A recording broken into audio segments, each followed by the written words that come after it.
कर दे, छोड़ दे। जिन बातों से गुरु दुख पावे उन बातों को दूर भगावे। उनको फेंक देते, कितना अच्छा लगता, छोड़ दे उन सब चीजों को। अब जैसे शुगर के मरीज को अब मीठा तो अच्छा लग गया उसने, और डॉक्टर कहे भाई शुगर तो मरीज ये मीठा नहीं खाएगा, ना मिठाई ना चीनी, और वो फिर भी डॉक्टर की आज्ञा का पालन नहीं करता तो मरेगा फिर, और क्या इलाज है। तो चीनी मीठी तो लग रही है, इसमें कोई शक नहीं, मीठी भी है, लेकिन उसके लिए विष है। तो ऐसे ही भक्ति मार्ग में गुरु जी की आज्ञा का पालन ना करना विष के तुल्य है, आपकी भक्ति को नष्ट कर देता है। गुरु के सम्मुख वचन ना कहे सो ससरैनी गैनी सुख ले। गुरु जी के सामने एंड बैंड नहीं बोले, क्योंकि गुरु जी के सामने जैसे भगवान के पास जाना होता है ऐसे ही दृष्टिकोण से आना चाहिए। अपनी फरियाद करे, जो भी आदेश हो सिरोधार्य करे और चल पड़े, चाहे मन कुछ भी सोचता रहे, क्योंकि परमात्मा अंतर्यामी है, आपके सब दुखों से परिचित है, और वो आपके जितनी श्रद्धा आपकी होगी उतना ही निवारण आपको साथ साथ रिजल्ट देते रहेंगे। तो आपने समर्पण और श्रद्धा बढ़ानी है, उसके बढ़ाने के लिए आपको यहाँ बुलाया जाता है, भक्ति कराई जाती है, दान पुण्य करवाया जाता है, सेवा करवाई जाती है, ताकि आपकी श्रद्धा जितनी बढ़ेगी उतना ही प्रभु आपके संकटों का निवारण समांतर करता रहेगा। अब जैसे आप यहाँ आए और आते ही आपको ठीक कर दिया, आप ना हो भूल गए भी यहाँ, क्योंकि हमने देखे झाड़े लवानी है, झाड़े लवाए लाया, हो गया, आराम हो गया, बस ये क्या वहां जाना नहीं भूल कर फिर। तो यहाँ आते भी आपको सुख दिया जा सकता है, लेकिन ये परमात्मा चाहते हैं कि ये बच्चा आते कुछ तो राहत अवश्य देगा, ताकि आपका विश्वास बने। और आप पर आज कलयुग में आगे हो इतने पाप है, गिनती नहीं। एक सुख थोड़ा बहुत मालिक अपनी तरफ से अवश्य देता आपको, फिर 100 संकट और हैं भी तो आपके ऊपर बैलेंस, वो भी निवारण करवाने हैं। तो फिर आपको बुलाया जाता है कि आप महीने में एक बार अवश्य आइए। आपको बुलाने का क्या तात्पर्य है कि यहां आने से आपको बहुत पुण्य मिलता है, आपको बहुत भक्ति लाभ होता है। आप बच्चे हो, आपको मालूम नहीं, ये दास डॉक्टर है जो भी आपको कैसे कैसे आपके अंदर शक्ति प्रवेश करवानी है, प्रभु की पुण्य कैसे प्रवेश करवाने हैं, फिर ये ज्ञान आपके हृदय में पहुंचाना है। और जिस दिन आपकी श्रद्धा पूरी हो जाएगी, आप सपने में भी दुखी नहीं होगे, ये सत्कर मान लेना।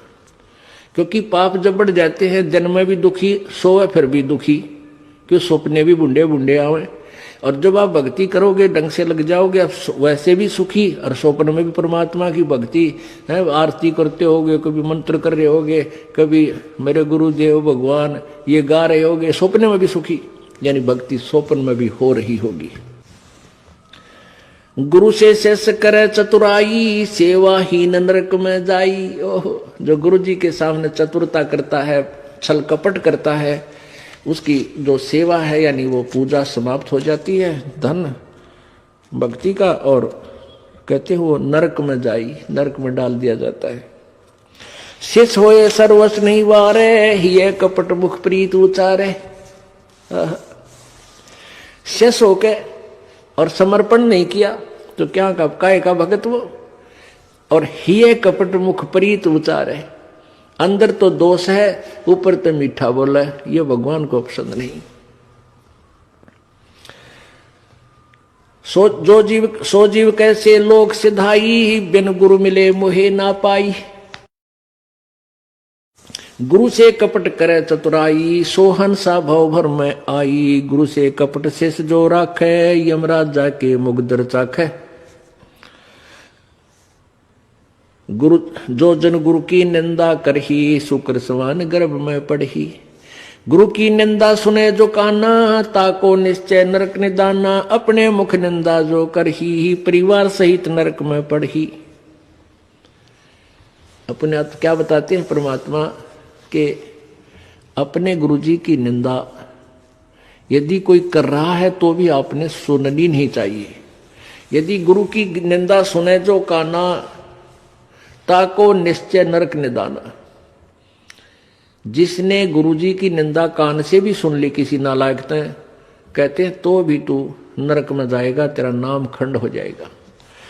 अब यहां समस्या एक आती है कि जैसे कोई व्यक्ति है निकम्मा, वो बुराई कर रहा है गुरुजी की, आप बैठे हो, ट्रेन में बैठे हो, बस में बैठे हो, या कहीं ऐसे स्थल पर बैठे हो, और वो चलो ऐसे वैसे स्थान पर हो तो उठ कर चला जा, आदमी इतना तो कर ही सकता है। लेकिन बस में बैठे हैं, ट्रेन में बैठे हैं, काफी लंबा सफर है, और वो कोई निंदा कर रहा है और आप सुन रहे हो, तो आपके मन में शंका होगी कि मेरा तो नाम खंड हो जाएगा। नहीं होगा।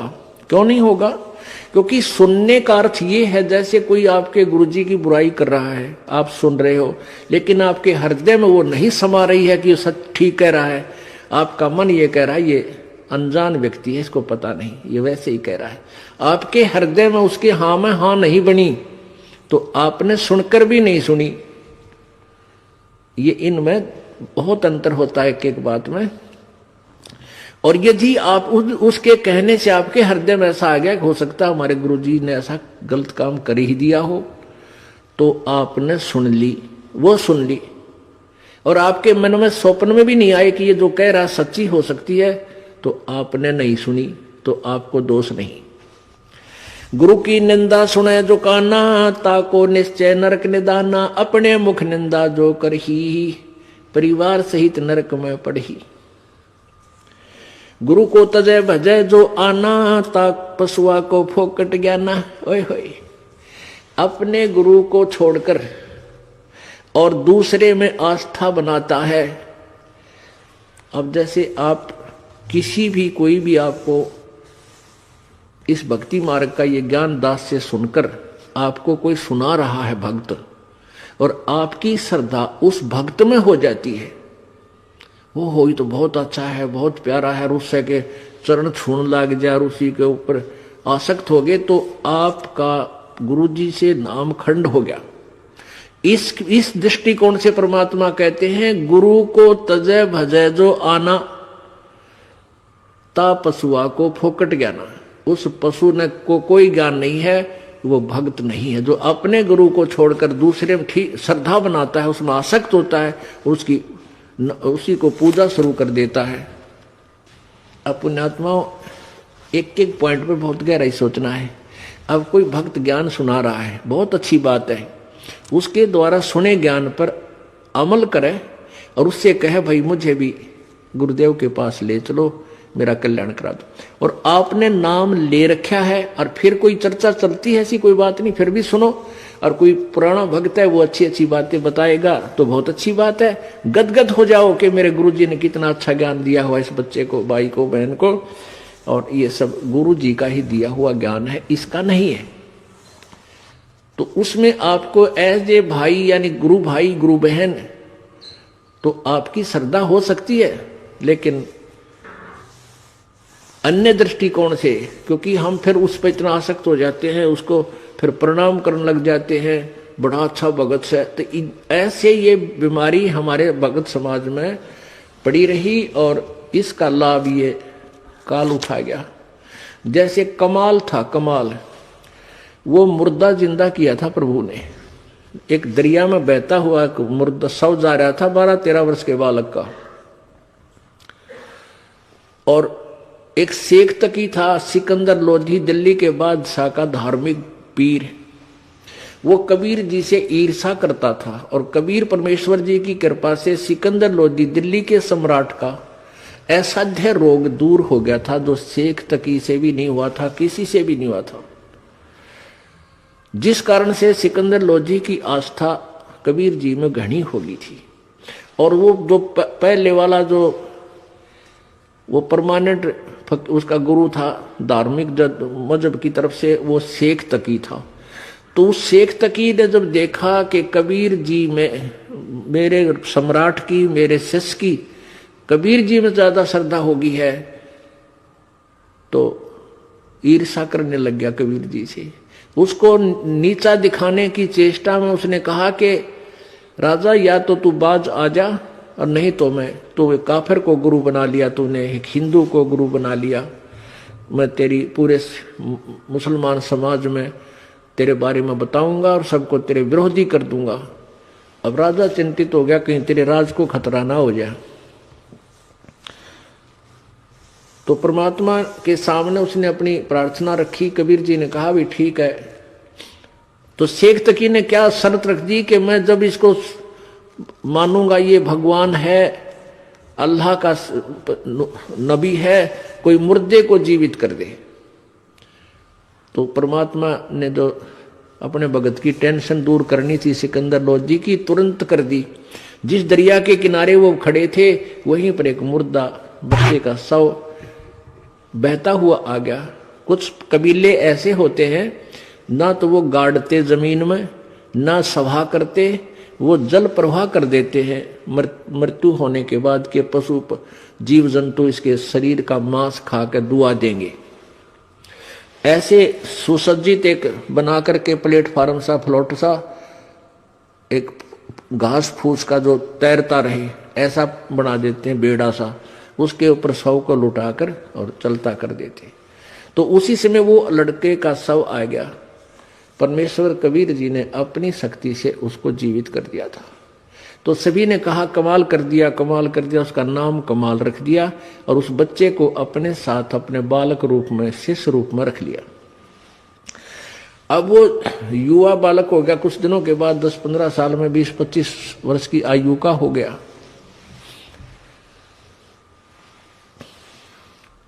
तो वो परमात्मा से ज्ञान सुनकर, कबीर जी का ज्ञान सुनकर वो भी ज्ञान औरों को सुनाने लग गया। जैसे बताते हैं भक्त, आप भी बताते हो और भी बताते हैं। अब जवान लड़का था, अच्छी आवाज थी, बढ़िया गला था, परमात्मा की वाणी गा गा के इतने सुरीले ढंग से सुनावे। तो जो परमात्मा कबीर जी के शिष्य थे वो 64 लाख, उनमें से बहुत सारे कमाल जी के ऊपर आसक्त हो गए। ओहो कमाल तो भाई कमाल है, तेरा नाम भी कमाल, तेरा काम भी कमाल, और भाई तो गुरु जी से भी बढ़कर हो गया। ओहो आप तो गुरु जी से भी अच्छी जो है ना ज्ञान सुनाते हो। अब इस बात से वो कमाल फूल गया, वो यानी उसमें अभिमान छा गया। और कबीर जी परमात्मा उसको बार बार धिक्कारते थे, उसको धमकाते थे कि निकम्मे तू अपना कर्म बना ले और प्रभु मत बनाए। लेकिन ये प्रभुता की भूख इतनी बुरी होती है, जीव नरक जाना स्वीकार कर लेगा, प्रभुता छूटे नहीं। कहते हैं राज तजना सहज है, सहज त्रिया का नेह, और मान बढ़ाई ईर्षा दुर्लभ तजनाई। और जब तक ये नहीं तजे जाएंगे इतना भगवान नहीं मिले। तो हम निकले भगवान के लिए, हमें पता है मनुष्य जीवन मिला भगवान प्राप्ति के लिए, और फिर उसमें कोई वस्तु बाधा उसने फेंक दे तुरंत तोड़ के, उसको एक तरफ फेंके तो भगवान मिला। लेकिन उस कमाल ने परमात्मा के आदेश का पालन किया नहीं, तो प्रभु ने उसको धमका दिया। वो वहां से निकलकर परमात्मा से रुष्ट हो गए, अक्षुब्ध होकर, खिन्न होकर के वहां से निकल गया और जाके कहीं दूर देश स्थान पर रहने लगा, जहां के वो नालायक भक्त गुरुजी के शिष्य उसको चाहते थे, वहीं चला गया, वहां रहने लग गया। अब वहां रहा, उसने एक छोटा सा आश्रम बना लिया। अब पुण्यात्मा समर्थ जो कार्य करता है कोई जीव नहीं कर सकता। जैसा कल उदाहरण दिया था कि जैसे वायु बहुत लंबी चौड़ी है, बहुत ज्यादा था है, और उसमें से एक टायर में पंप से हवा भर भी ली, वो टायर ट्यूब में टायर में डालकर ट्रक में डाल दिया, ठीक है वो काफी सहयोगी होगी वह हवा उसको, लेकिन वो तो सीमित है। ऐसे ही किसी भक्त ने, उस कमाल ने परमात्मा की कुछ दिन सेवा करके, दोनों नाम दिया, उसकी भक्ति करके कुछ शक्ति अवश्य होगी थी, लेकिन वो जीव ही था। और वो अनजान भक्त जो परमात्मा के शिष्य थे कबीर जी के, उस पर आसक्त हो गए। तो यहां बताते हैं गुरु को तजय भजय जो आना ता पशुआ को फोकट गया ना। जब कबीर खुद मालिक बैठे और उस वो कमाल के टिंडे देगा उन्हें, कमाल की बात। यहीं से हम गिरते, सतर गिरता गिरता यहां आ लिए। हम सतलोक में इसी तरह गिरे थे। हम अपने भगवान को छोड़कर परमेश्वर कबीर जी सत्य पुरुष को, और ये ज्योति निरंजन काल वहां तपस्या कर रहा था, एक टांग पर खड़ा होकर। हमने अपने भगवान से हृदय हटा के इसमें लगा लिया और इसका फल यो मिला। गधे कुत्ते सूअर 84 लाख योनियों में कितना कष्ट उठा रहे हम, और फिर वही फिर दोहरा रहे हैं क्योंकि ज्ञान नहीं हमने। तो उसने क्या किया, कमाल ने वहां रहने लगा। अब जो भक्त परमात्मा के पास आते थे उनको सुख होया करता खूब। अब वो चेले बन गए कमाल के। अब 5-4 वर्ष तो उनके काम ठीक चले, क्योंकि जो हैंडपंप से पानी उन्होंने ले लिया था वो जब तक चला उनकी पुण्य कमाई, तब तक तो वो दुखी हुए नहीं। फिर कोई काम उनका होने लगा नहीं, तो धीरे धीरे वो कमाल से भी हट गए। अब कमाल ने 5-4 और चेले रख रखे अपने आश्रम में रख रहे। तो वो कहने लगे, गुरुजी यहाँ भगत तो आने ही बंद हो गए। तो उन्होंने कहा भाई यूं करे कि गुरुजी का जन्मदिन मनावांगे कल, जेठ की पूर्णमासी आ गई, सब न कह दे भाई कल जेठ उतरते की पूर्णमासी है और गुरुजी का प्रगट दिवस बनाएंगे और खीर खार बनावांगे, भंडारा करेंगे। सभी गांव वालों दूध लाइयो, दूध पहुंचाना। अब पहले कोई समागम करता था तो गांव वाले खुश होकर दूध ले जाते थे और ठोक देते थे ड्राम के ड्राम। अब किसी का लाभ होया नहीं, सारे की बयानवैटी होगी, दूध रहा ना ढंगता, तो सब कपटी हो गए। अब सब ने सोचा भी बखत से दूध डालावांगे और ना डालकावांगे तो यू नाराज हो जाएगा, कदे शराब स्वरूप ना दे दे। कमाल है। और प्रत्येक के मन में, क्योंकि परमात्मा कबीर जी खेल खेलते हैं। अब वो जो भगत थे गांव वाले, जो 50, 60, 100 जितने भी थे, उन्होंने सबके मन में के दुर्भावना आ गई कि बखत तो उठ कर सबसे पहले मुंह अंधेरे जाऊंगा और दूध की जगह पानी का लोटा डालूंगा। किसने बेरा पट्टा है। अब सुबह सुबह लाग गई लाइन, महाराज जी सत साहेब, कहा भाई सत साहेब आज दूध लाए हैं, डाल दे भाई वहां ड्राम में जो पहले कराया करते। अब कपड़ा उठावे और पानी तरड़ा डालें। गुरु जी ने महाराज जी ने पता लग जाएगा हाँ डाल रहा है, कुछ दूध डाल गया। एक आधे भगवान ने उसमें दो चार दूध भी डाल दिया होगा। कमाल बोला भाई आता दूध बहुत आ गया और बच्चों खीर बना लो। अब वो लागे खीर बनाने, वो ड्राम पानी का भरा, थोड़ा बहुत दूध उसमें कितना गिर गया को भगवान। तो कहने लगे गुरुजी तो सारा पानी का फुल भरा है। कमाल बोला झूठ बोलो, देखा जागे सारा पानी का भरा, किसकी खीर बनी थी। इतना शर्मिंदा हो गया, रात्रि में उस आश्रम ने छोड़ के पता नहीं कित मरिया जाके छोड़ चल गया। तो इस प्रकार परमात्मा कहते हैं अब आप भी मरिया और उन शिष्यों उन पुण्यात्माओं को ले डूबा, नकमी आत्मा जो परमात्मा से जुड़ी थी। गुरु को तजय भजय जो आना, तापसुआ को फोकट ज्ञाना। गुरु से बैर करे शिष जोई, भजन नास और बहुत बिगोई। पीढ़ी सहित नरक में परही, गुरु आज्ञा शिष लोप जो करही। चेला अथवा उपासक होई, गुरु सुमुख ले झूठ संजोई। निश्चय नरक पड़े से सोई, वेद पुराण भाकत सब कोई। सम्मुख गुरु की आज्ञा धारे, और पीछे ते सकल निवारे। एक सामने आकर के तो हाँ जी हाँ जी हाँ जी, और पीछे ते छोड़ देने ये जरा फिर देखेंगे। तो कहते हैं सम्मुख गुरु की आज्ञा धारे और पीछे ते सकल निवारे, यार सब ने रिजेक्ट कर बैठे।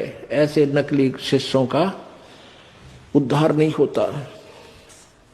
सोच से घोर नरक में पड़ही, रुद्राद पीवे नहीं तरही। मुख पर वचन करे परवाना, घर पर जाए करे विज्ञाना। मुख पर तो सारी बात माने और घर पर जाके चौधरी पाक अपने हिसाब से सेटिंग करो ना, नो ऐसे ठीक नहीं गुरु, ये ऐसे होना चाहिए। तो परमात्मा कहते हैं आप जीव हैं और जीव संज्ञा में ही रहना चाहिए। आपने परमात्मा की आज्ञा में कोई भी दोष नहीं निकालना चाहिए, फाइनल हो। अब गुरु जी की आज्ञा देगा आपको। हम क्या आज्ञा देते हैं भाई, बीड़ी मत पीना, शराब मत पीना, तम्बाकू मत पीना, बुराई ना करना, चोरी मत करियो, रिश्वत मत लेना, भगवान पर विश्वास रखना, भक्ति करना, आन उपासना मत करना। और ये सारी ही ना करने की है। और ये आज्ञा पालन करने की है। और ये भी नहीं करोगे फिर भगत कैसे, व्यर्थ। मुख पर वचन करे परमाना, घर पर जाए करे विज्ञाना। जहां जावे ता निंदा करही, सो सिस घोर नरक में पड़ही। ऐसे सिस को ठाहर नाही, गुरु विमुक्त लोचत मन माही। वेद पुराण कहे सब साखी, साखी शब्द सब है यूं बाकी। मानुष जन्म पाए कर खोए है, सतगुरु विमुखा युग युग रोए। अब सतगुरु से विमुख होने वाला कहते हैं युग युग रोएगा।